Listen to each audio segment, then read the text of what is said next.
trying to tell you guys, like, all the clues I can. The call's coming from inside the house. I don't know. Like, this trunk is really dark. I'm sorry, you guys.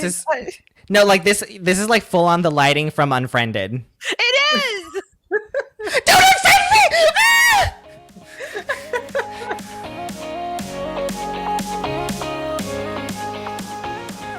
Hello and welcome to another episode of Have You Tried Not Being a Podcast here on that hashtag show. I'm Yael Teagle. I'm joined by the silliest of faces. Today, Chris is here. Hello, Chris. Hi, Yael. Hello. Also, Toni is here. Hey. Hi. Sorry, filming from the inside of a car trunk, apparently. So every dark in here. I'm sorry, okay. Everybody. We're honored that you're with us here today. Pride Month is so close. It is almost here. So we are going to spend some time discussing Pride, but specifically we are discussing the commodification of gay culture, because every year at Pride, you will see floats and groups and swag from big corporations. And you're probably wondering, what does Wells Fargo have to do with Pride? Also, you'll notice that around this time of year, you can walk into any store and right up front, we will have some great rainbow gear. And usually by great, I mean terrible. But that's what happens to at least the US during these months. And so we thought we should talk about it. Toni, why don't you start us off? Yeah, so the thing that we're talking about is rainbow capitalism, right? Or pink capitalism. And that's the incorporation of LGBTQ plus identity into capitalism and the market economy. The reason why we see, just this explosion of rainbows around, late May, early June is because in 2019, the National LGBT Chamber of Commerce estimated the buying power of the LGBT community at 917 billion, not M with a B, billion. In the same year, Gallup says that 10 million Americans identify as LGBTQ+.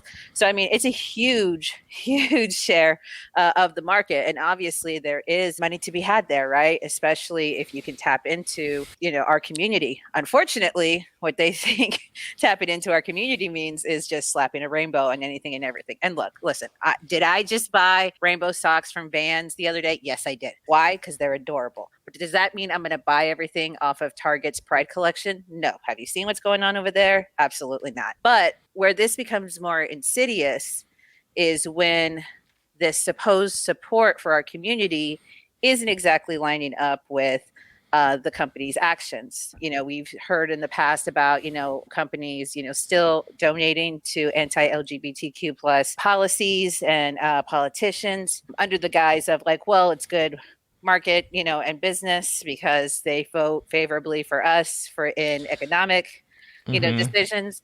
But then it's like, you can't come to Pride or slap a rainbow on some merch and then turn around at the same time and just actively work against our own interests.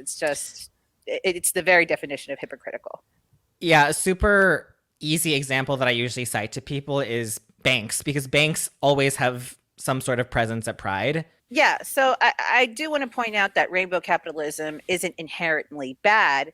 It's just that, unfortunately, because of the large amount of examples that we can talk about throughout this episode, it's taken on a negative connotation. However, for example, I was a part of the Orlando LGBTQ community. I lived there for 5 years. I used to live 10 minutes away from Pulse. So that first Pride after Pulse, it was just a huge outpouring of support for the community. Because I think it should never take a tragedy to have this happen, right? But Pulse was the worst case scenario, so it really threw the issue of LGBT support into really, really stark contrast. If you're not supporting our community that has been targeted, attacked, and it's currently in need, then what are you supporting? So after that, every downtown business, had rainbow flags in their windows. Orlando City Soccer Club, they stopped play during the 49th minute. They stopped for 49 seconds in order to honor the 49 victims that were lost. They installed 49 rainbow seats. They sold Orlando United shirts to benefit the Contigo Fund and the Better Together Fund. So there was, in my mind, like, it was necessary. It was necessary to see that community come together and to actively see that no matter how big or how small the business, that, we really needed to know that our community was there, especially for that huge group of those affected by that tragedy. That said, though, at the same time, it wasn't long after the tragedy, people quickly realized that people saw us as an opportunity, and that people were targeting us via Facebook ads, social media ads, trying to throw rainbow, merchandise at us. And so very quickly, the community realized what was happening, and we basically had to pull together in order to highlight, who are the local businesses that are actually either selling merch, or, for example, local businesses that would designate a particular week or month or day as, all proceeds are going to go to, this particular, group or fund of survivors or those affected. So, I mean, sometimes it can be as, benign as just a rainbow t-shirt, and it can be as malicious as people trying to take advantage of a terrible tragedy. Yeah, or just taking advantage of like the positive feelings that come with pride as well, right? Like, right. And I just wanted to quickly say that I think that all of this started, or I think it was a sign that capitalist culture and corporate culture and marketing culture was shifting from the notorious ad of Kendall Jenner and Pepsi. Yes. Which was not specifically a gay thing, but it was like people making peace over a can of Pepsi. So stupid. Anyways, we don't have to talk about that, but... Well, I think what we should definitely be talking about are companies that are notoriously not great, deciding to profit off of rainbow dollars. Yes. So I want to talk a little bit about Disney specifically, because Disney is the merchandise king. What they have announced is they have a rainbow collection, which from what I understand is incredibly difficult to find on their store. And it doesn't say Pride anywhere, but in addition to selling a rainbow collection, they are also donating to some organizations. I have a few listed here. We have one called Arelas, Belong to Youth Services, Diversity Role Models, Glisten, It Gets Better Project, -18, and Nijiro Diversity. There are many more that they are donating to, according to their website. But again, Disney is not the one that you think of when you think of, oh, right, they are pro-equality. I think it's easy to assume that they are, because Disneyland does have like a pride, like one of those pride celebration days. Disneyland has a day that is allowed to be called Gay Day. It is not official. Right, it's not official. Not anything related to the parks. And also because our community does relate to villains from the Disney franchise. But besides that, no, I wouldn't say that. Yeah, you're right. I wouldn't say that. I'm so glad you brought up Disney, because they have just a very complicated past, to say the least, with our community. Because I don't know if you guys remember this, but back in the 80s, a gay couple was thrown out of Disneyland for quote unquote homosexual fast dancing. And basically it was the policy of the parks that, you couldn't, no, we don't allow touch dancing, and because we're a family environment. So of course there was this huge court case. These two individuals, these two gay men, basically took Disney to court and said that you're infringing upon our civil rights. Dancing is a protected form of free speech. And essentially the courts found in their favor. Disney interpreted that as, all right, fine, those two particular gay men are allowed to dance in our parks, but nobody else, nope, no other gays are allowed. And so a few years later, another group of gay men were thrown out for homosexual dancing. Fast dancing. Fast dancing, yes. By the way, Defunctland has a wonderful T-shirt that says "Let's go homosexual fast dancing." I've already ordered it. I'm really excited for it to get here. Yes, and all proceeds do go to the Trevor Project. Ooh, I want one. So basically, it took a couple of court cases in order for Disney to finally, silently, passively let go of their anti-homosexual policy. So all this was basically under the guise of like, okay, yes, we want, everyone to be here and of course we're going to monitor the dancing in order to make sure it's family friendly, because we're still a family friendly environment. But nobody was at all. It's not like the gays just showed up to lambada, right? It's just literally people who wanted to slow dance or dance with their partners, and all of a sudden that was an issue, right? So that was something that's happened, and it wasn't that long ago, right? Just the 80s. And then Chris, you brought up Gay Days, which is an unofficial Disney event, and what it was originally established for was that gay families wanted to pick a day where they could show up in numbers, so that way they would feel a sense of protection, because they didn't feel comfortable going to the parks. They felt like they would be targets of discrimination if they just showed up, one at a time at random times. So they picked a day and said, we're all going to show up, so that way we just feel a little bit more comfortable going as a group, right? It's now become, a week-long, gay festivities, parties, hotel and pool parties everywhere. So it's become much bigger than what it was originally intended for. But Disney figured out that we don't have to officially endorse these sorts of events. It's just an unofficial event. And they do that with a lot of different events, like the Dapper Day events and different other sort of Disney events that aren't organized by Disney. So then kind of became this trend of like the passive approval, the very like, yes, bring your dollars to us. We won't say no. Obviously, the company is allowed to evolve. Their stances are allowed to evolve. I remember when I worked there, I used to work at Walt Disney World around the time that the Boy Scouts, they were really on that whole anti-trans policy of theirs. Disney removed them as an official volunteer partner because yeah, so it was like, no, you can't just go ahead and discriminate against, especially when you considered that, a large portion, or not a large portion, but a considerable portion of their workforce is queer. And then you mentioned the Rainbow Collection, and some of that also include rainbow versions of Marvel and Star Wars merch. But, I'm sure, we've talked about it a couple of times about the queer baiting that Star Wars and Marvel has been, very obviously guilty of. It's like, please buy this merch. It's just very like, yeah, it's a very, very convoluted, complicated history. Yeah. Also, I looked at the listings of all of these charities that Disney was donating to, and I didn't see any numbers. Like, how much are you donating to these organizations? That's a really great point. As you point that out, I want to note about Lego, who has released an Everyone is Awesome, a new rainbow colored Lego set introducing 346 pieces specifically for LGBTQ Pride Month. You can start getting it June 1st.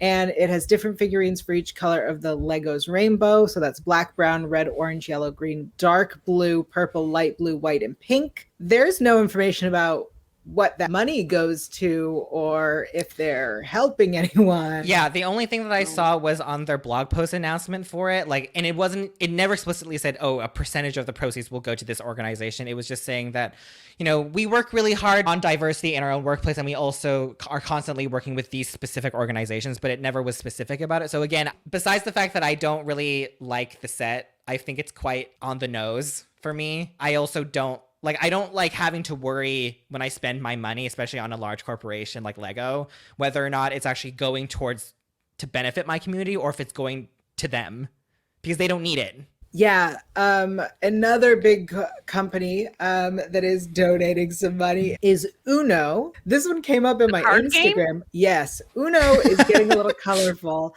for Pride. Okay. They've teamed up with Mattel and It Gets Better to create a special Uno Play with Pride edition for Pride Month. The limited edition rainbow card game is available for $5.99 and can be only purchased at Target, which we're going to talk about Target in just a second. But Mattel is going to donate $50,000 to the It Gets Better project. Wow, a whole $50,000. Yeah, that so much money from a $7 billion company. So generous. Thank you. I have a problem when companies, they sell merch, right? And then they've just decided that this is the flat amount that we're just going to give. Because for a fact they're not just giving that flat amount without anticipating the sales from their merch to just completely surpass that dollar amount. Also, to add on to that, Toni, I can't help but roll my eyes whenever I see anything less than $100K. Right. From giant companies like that. Right. Yeah. It's like 50K is paltry. Another one, this one is a higher amount. Hollister is donating $250,000 to Glisten. And they have a very specific note that's saying that your purchase of any Pride collection items does not affect the donation. So they're going to give $250K. Here's the thing about Hollister. For those who don't know, it is owned by Abercrombie and Fitch. Abercrombie and Fitch and Hollister have both gotten into a lot of trouble. Yeah, over the years, lots of trouble, specifically about their exclusivity, like their active choices to exclude people. And Hollister themselves got into multiple lawsuits about accessibility because they intentionally made their stores have steps to enter and not make it available to anyone who needed accommodations to enter. So they're a very exclusive company. Colored company, and not in a good way. That chose to be like, look, we're inclusive today. I appreciate the fact that they've straight up just said that, like, don't expect that you purchasing this merch is going to move the needle any. I appreciate the dollar amount because, I mean, $250,000 is definitely way better than just 50,000. But the best thing you can do is just donate 100% of your proceeds, right? 100%, especially. Or just do both, right? Like right. I think that's a great act of good faith, is to give a chunk amount of money. Exactly. In case the collection doesn't sell well, and then also say that, okay, and also we're giving the proceeds from the collection to also because I also don't like the idea of just being like, oh, we'll give some of the proceeds to this org, because that's pressuring us to buy it to make sales for them. Right. So let's talk about Target. So every year Target has the worst rainbow swag. It's not great. Terrible. Agreed. But I mean, most of their clothes in general is not great. Different conversation. But Target has been collaborating with Glisten for 10 years, which I think is something very interesting, because I could have sworn Target also donated to campaigns. Right. So as of January 2021, we know that Target has confirmed they're pausing political donations after the Capitol riots, and moving forward, they will be a little more aware of who they're giving money to. So glad it took a Capitol riot for them to do that. It's great. So a whole tourist visit to the Capitol. Like, could we find any specifics on what it means to collab with Glisten? They said that we are proud of 10 years of collaboration with Glisten and continue to support their mission. So I think they give them money. I just don't know how much. I did want to point out that Target, one thing that they announced in 2018 was that they were going to commit $20 million to installing gender neutral bathrooms in all of its stores. And I have seen, that's cool. Yeah, that they are doing stuff, but it's just kind of like, I don't think that we're unfair to just be very suspicious of these large brands and corporations that, if you've been around long enough, inevitably you're going to have some skeleton in your closet, some terrible story that just makes us go, oh, you did that, didn't you? I just think it's interesting that specifically that the Uno cards are only available at Target. Yeah. Because it's like we're doubling our income on your rainbow dollars. Yeah. I want to talk a little bit about Kellogg. They are marking their latest collaboration between Kellogg and Glad, who has a campaign this year. It is the limited edition Together with Pride cereal. Their slogan is "Boxes are for cereal, not people." And they made this new cereal that I don't know how it tastes. But you can get involved with the Boxes Are for Cereal challenge on TikTok. And for every box purchased and by uploading your receipt, Kellogg's will donate $3 up to $140K. $140K from Kellogg's?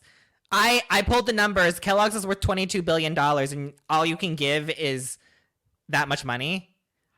Hollister isn't doing that hot, and they're giving more money. Seriously, how is Hollister doing better than Kellogg? And I love how they've just decided to cap it.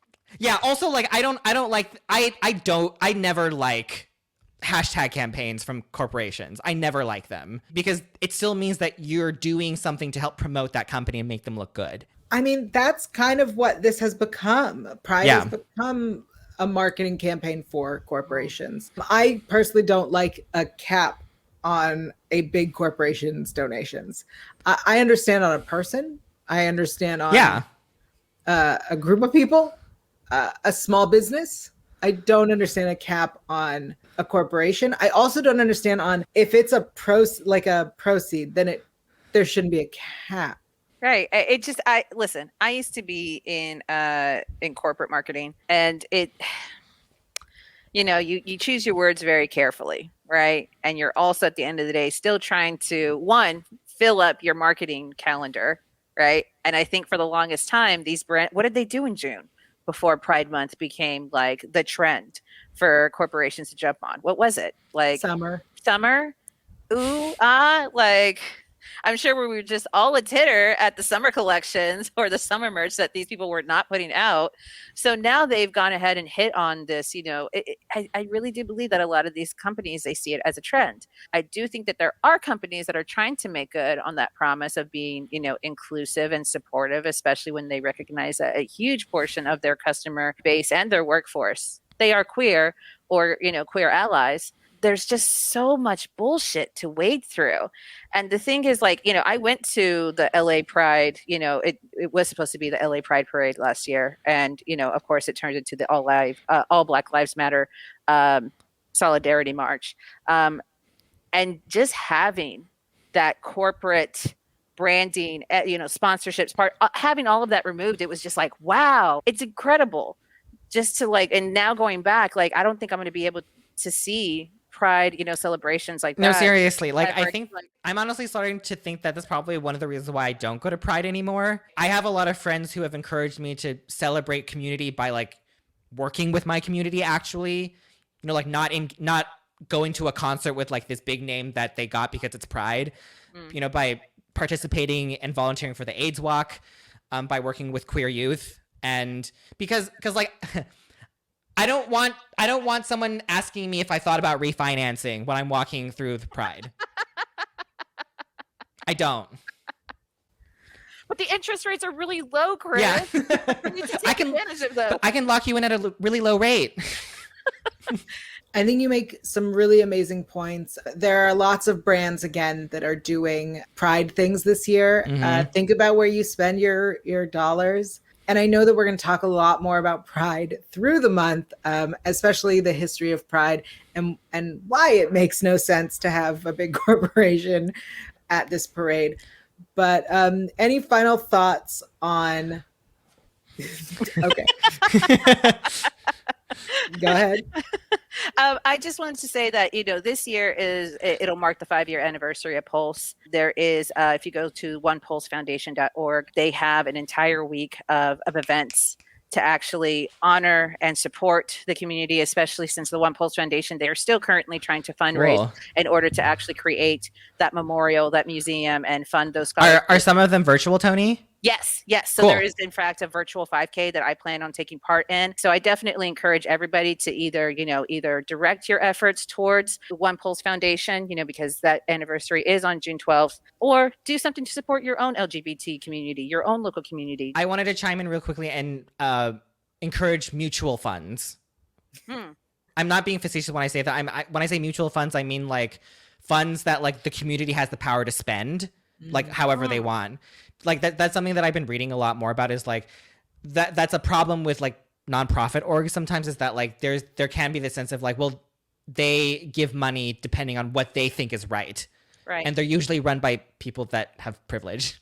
Right. And I just really wanted to quickly say that, like, I do also want to acknowledge that the fact that Pride is in mainstream, I think, indication of progress, because I do think that being part of the mainstream does offer us a sense of safety and acceptance to a degree. That being said, like, acknowledging that this is a good step, that the next step is to hold these corporations accountable and to, like we've been saying, ask them, like, are you actually working hard to make sure that our community is being treated well at your company? Do people feel comfortable working with you?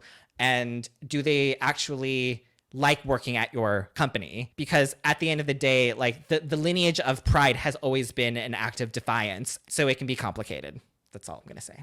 Yeah, I definitely think that if we can step away from this as a community with any sort of lesson, is we do hold a lot of social, financial, and political power and influence, and that we have to own that power. And we have to be cognizant of how we choose to, utilize that power. These folks wouldn't be out there slapping rainbows on everything if they didn't see us as like, oh, that's a that's a community that we really have to be mindful of.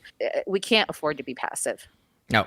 All right, let's move on to a little bit happier notes. It is time for astrology hour with Chris. I mean, I don't know if I would say that's like happy because like, but what I'm about to talk about, but that's fine. So it's much more pleasant. Yeah, it's less charged, let's say. Sure. So basically, I have been studying a lot of astrology lately, and since this is a queer podcast, and I know that most of us love astrology and magic stuff like that. So if you don't know, on Saturday or Friday, Mercury is going to go into retrograde in Gemini, which is in its home sign in traditional astrology, which just means that it's going to be like, it's going to have all its resources. So if you don't know, I recommend you just think about Sailor Mercury from Sailor Moon, you know, the fact that they're good with tech, the fact that they're a great student, really a nerd brain type of person. That's kind of what Mercury rules over. So, and I think this is a really great time, since this is my first astrology section in this podcast. I can explain what Mercury retrograde actually means, since it's a term that gets thrown around a lot,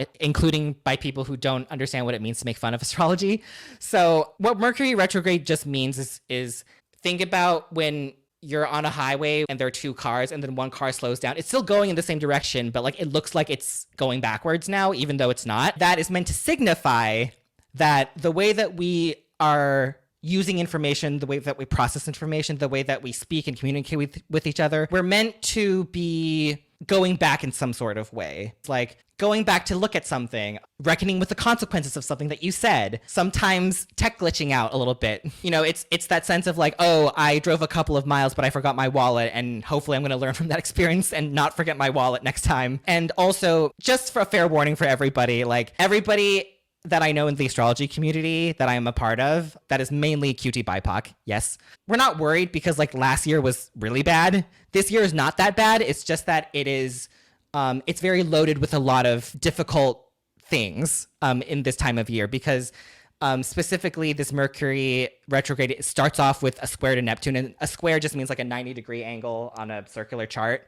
And that just essentially means that things could get confusing for the next 6 weeks. So over communicate and try to be like super crystal clear with people, like really double check with people. Like, did you get what I said?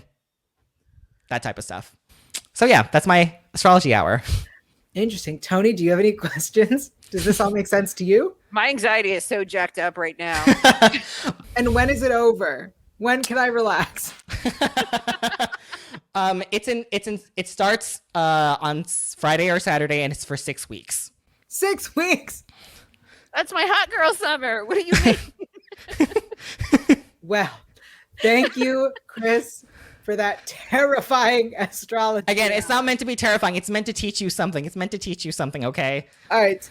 As we may have mentioned, Pride Month is just around the corner. And today, Chris also brought us an interesting discussion about any upcoming live in-person events.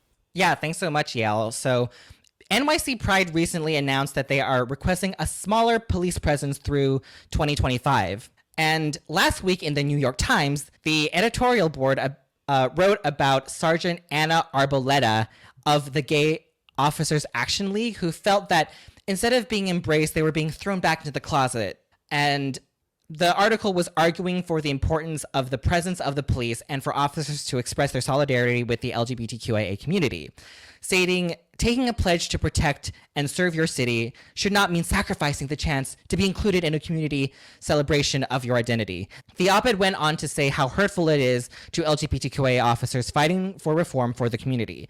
The piece concludes that these claims widens the divide between the police and community when things should be more inclusive. Quote, it's a poke in the eye at law enforcement more than a meaningful action to address police violence or foster a dialogue about law enforcement reform.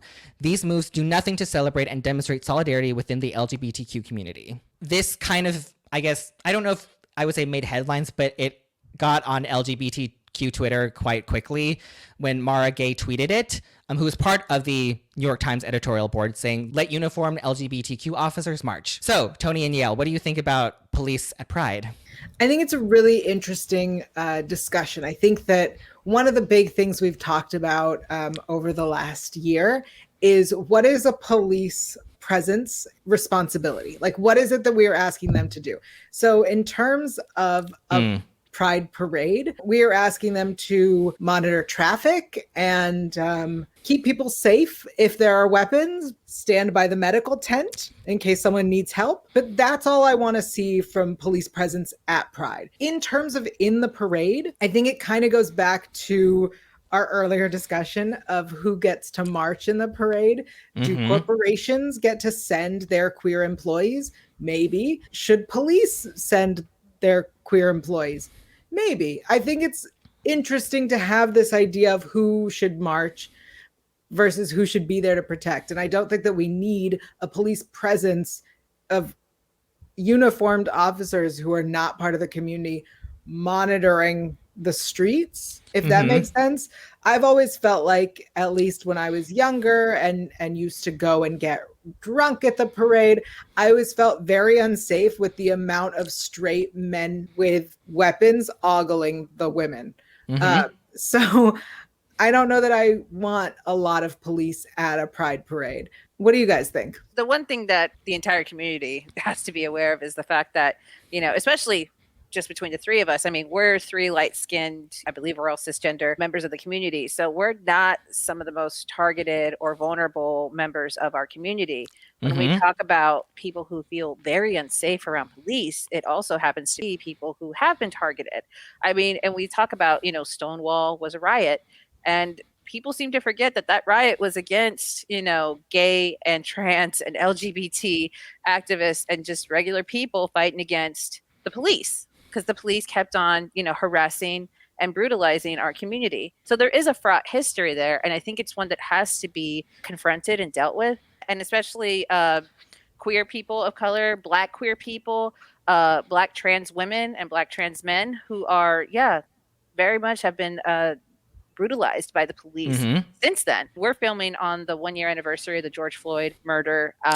They still haven't put across any police reform legislation. We still haven't seen enough preemptive police reform measures being taken by these law enforcement agencies. So it just kind of seems weird where it's like, we want you guys to be held accountable, but then they're like, no, we want to come to the party. And it's like, what are you doing? I think you make a great point. And I think that in terms of security, let's talk outside the parade for a sec. There will always be a place there for police to do their job. But that's the thing.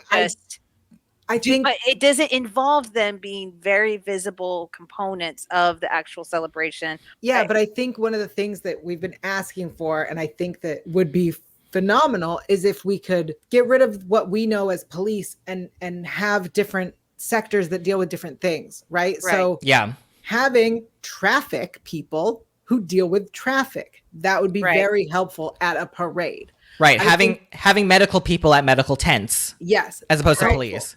Helpful things. And one of the great things that came out of the last year is discussions of what social workers do and what mental health professionals do, and that they deal with people in nonviolent ways. And that would be helpful to see. And yes, maybe you do need something of a security presence for any large gathering, but that's it. Outside of the parade, that's all we need. We don't need what we know of as police right now. Yeah, and something that also, sorry, Toni, just real quick, I just wanted to say that something that also annoyed me about what the article said was like, well, like even if you hire a security, like a private security team, they're made of ex police people or police people who are off duty. I'm like, okay, but I would rather get a private security company because they're actually more beholden to the law and a contract, whereas police have many more protections if they do some fucked up shit. That's a really great point. Is that even they still have the mentality of the police, but they also don't have the protections. And in terms of allowing police to actually march in the parade, I think Toni makes some really great points in that Stonewall was a riot against the police. And it kind of feels backwards to let them in. That said, there are queer members of the police. Yes. Sure. Yeah, absolutely. But I think it's so strange that this is about whether or not they want people to march in uniform. So it's not that they're actually prohibiting those queer police officers from marching at all. They just don't want them to march in uniform. And I don't understand why you just can't slap on a shirt that says law enforcement, queer law enforcement, or what have you, and you guys can come to the parade, take part. It just seems very weird that the line is, no, we want to show up in uniform. In uniform. And it's like, that feels statement like you're trying to make. Right, because like you know, like a lot of really well-known writers like Saeed Jones like publicly replied to this tweet saying like, how dare you post something like this? Because with what happened last year in June, how could we comfortably include police, like official police presence in Pride? Mm-hmm. I think this is something that a lot of non-progressive people like touting back at us, of being like, oh, well, you said that you're inclusive, right? So how come you're not including me, even though like I have like a horrible historical context wrapped up with me? And I'm so tired of that argument because, oh, I'm sorry, like I'm a bad person for not including someone that has a proclivity for violence and has a gun and sticks to hit me with. Like, there's no meaning in the middle. Like, I understand that inclusion is a good thing, but like, you're not going to be a better person by me, like, being nice to you. Right. And I think there's a difference between excluding an individual versus excluding a system, an agency. It's just that you don't get to bring the markings and the regalia of that system. Yeah, like what is it? Like, what does it mean to so badly want to wear that regalia to Pride, to something that was started in rebellion towards how oppressive your system and your department has been to us? Yeah, I just feel like it's like, is it so that way they can go ahead and post themselves at the park? See, that's another thing. That's another thing. Way they can like say, make a statement against like, you know, the larger law enforcement agency itself. And it's like, I'm queer and you know me. And it's like, okay, but you don't need the backdrop of an entire community then, because then you're just kind of using the community as a prop at that point. Yeah, like I totally agree with you. That's what I thought at first. It's like, oh great, another photo op where like, you know, a black person can hug like a police person, and then everybody's like, oh, everything's great now. You know, like there's some good ones in the police, even though the system is awful. It's just it's incredible the mental gymnastics that's involved with that kind of assertion. Like the whole point of police being there is to help us feel safe, but we don't feel safe around them. And so if we don't feel safe around them, then like why have Pride at all? Right. I know that we could like go on forever about this, but I just really wanted to say that like just because that you are an LGBTQ member does not mean that you cannot be oppressive towards other people. Yes. Absolutely. Absolutely. All right. We're gonna move along here. Although many brands are selling us rainbow stuff, just earn our rainbow dollars. We here at Have You Tried Not Being a Podcast are spotlighting LGBTQ plus owned companies, especially ones that are giving back to our own community. So I want to tell you about Fluid Beauty again. But before I do that, I want to remind everyone we did a giveaway and we have our winner selected. So our winner of the Lunch in Paris bow tie from our partner Bowtie Behavior is Mary K. Amy at Amy Edge.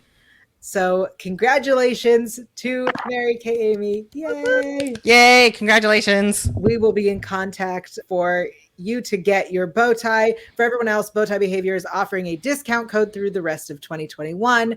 That code is hashtag for 10% off. Again, that is HASHTAG for 10% off until December 31st, 2021. But also Fluid Beauty is who we're spotlighting. So Fluid is a mission-driven beauty brand that creates vegan, cruelty-free, paraben-free products designed for all skin shades and gender expressions. Fluid believes makeup is joyful and fun, as well as powerful and transformative, and nobody should be left out. Fluid has donated to a number of LGBTQ plus advocacy and nonprofit organizations since the company's inception, and giving back is central to their brand. We also have a coupon code for you there.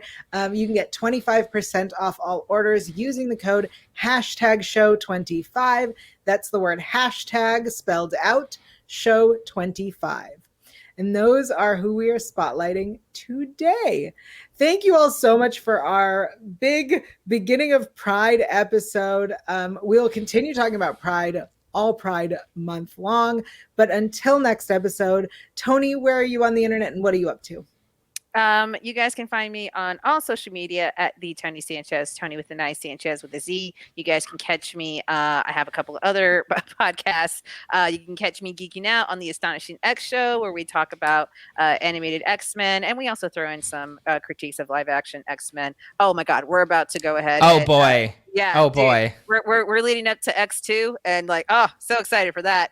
I'm also a frequent guest host on the Fresh Podcast of LA. It's a Will Smith appreciation podcast. We're currently going through each individual episode of the Fresh Prince of Bel-Air. Really great show actually in season 1. So that's actually it's been a lot of fun. Yeah, so catch me there. Awesome. And Chris, what are you up to? Where can you be found? Cool. So you can find me everywhere at One Winged Chris. That's one spelled out. And you can find me on TikTok, on YouTube, mainly on Twitter, talking about either astrology or Sailor Moon. The movie's coming out. I'm so excited. And I still have stuff that I don't know if I can talk about yet. But what I can talk about is that I was recently on the Geeks Out podcast. Super excited for that to be coming out. We talk about the fact that Katy Perry had Pikachu in her music video and whatever. And also I was on the Blurred Girls show, also on her Twitch channel. And I, of course, remember to plug this podcast both times. Awesome. Thank you so much. I'm Yael Teagle. I'm everywhere at Yael Teagle. That's YAELTYGIEL. And you can find me here with Toni and Chris always on Have You Tried Not Being a Podcast? On that hashtag show. So subscribe, like, rate, review, comment, thumbs up, do all the things. We'll see you next time. Bye. Bye.